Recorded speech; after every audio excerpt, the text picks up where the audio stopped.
Getting your ex-boyfriend back can be tough, and one of the best tools to make it happen is texting. In this video, I'm going to answer your questions about how you can use texting to get your ex-boyfriend back. Hi, I'm Emily Baker from LoveLearnings. Sick of flings and hangouts that go nowhere? I'm here to help. Subscribe to my channel for advice that's based on the latest scientific studies. And while you're at it, like this video so that I know to make more videos on this topic. Today we're talking about getting back together with an ex-boyfriend. Specifically, how to win him back through texting.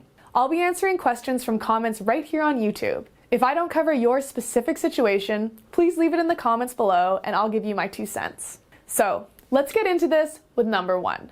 Chisu writes, I'm in no contact and my ex suddenly texted me saying he's sorry for everything. What does that mean? Does he want to get back together?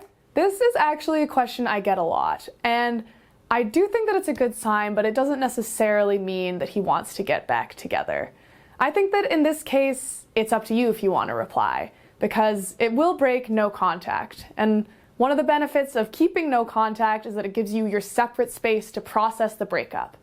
But that being said, it could be worth replying if you want to understand things from his perspective. Now for question number 2, Ashley writes, I had a breakup with my ex because he wanted us to be only friends with benefits, and I wanted him to be my boyfriend. How do I convince him? First of all, I am so sorry to hear that, Ashley. Unfortunately, there's really no winning in this situation. If one of you is looking for a relationship and one of you is only looking to be friends with benefits, then your needs and wants are going to be inherently incompatible, and you're never both going to be satisfied with whatever the arrangement is. Unfortunately, in this situation, I think that the best thing for both of you to do is move on. But regardless of whether you decide to take that advice, I would recommend no contact either way. Either that will give you both the space you need to properly heal and move on from this breakup, or it will give him the space to start missing you and will be your best chance to get him back. Next is a question from Besma, who writes, what if he keeps texting within the 30 days? Like, good morning, hi. Should I just respond or no? I would say that you should not reply. No contact means no contact of any kind, and trying to engage in repetitive conversations every day isn't going to do either of you any good. Take the full 30 days to properly process things separately, and then you can come together to talk.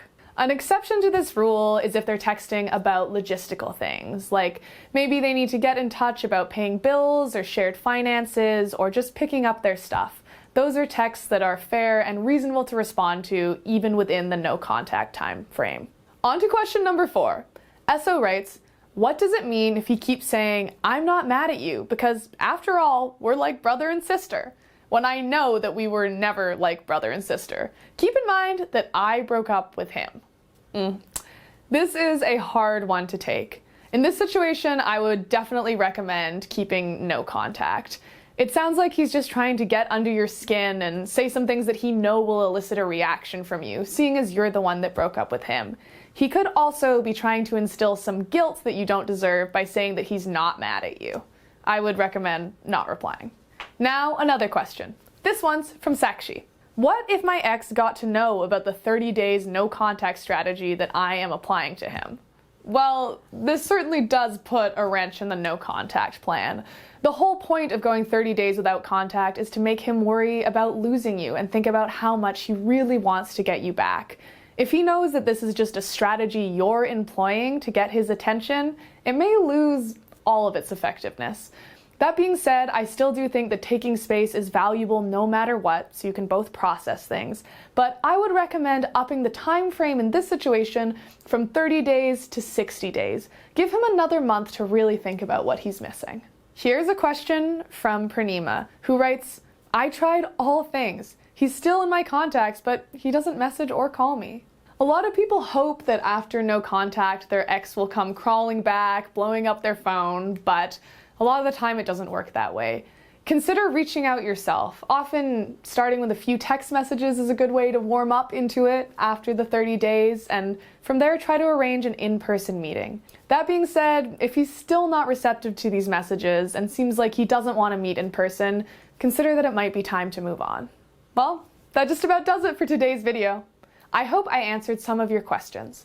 If you're still wondering what to do next, please leave a comment below, and maybe you'll make it into my next video.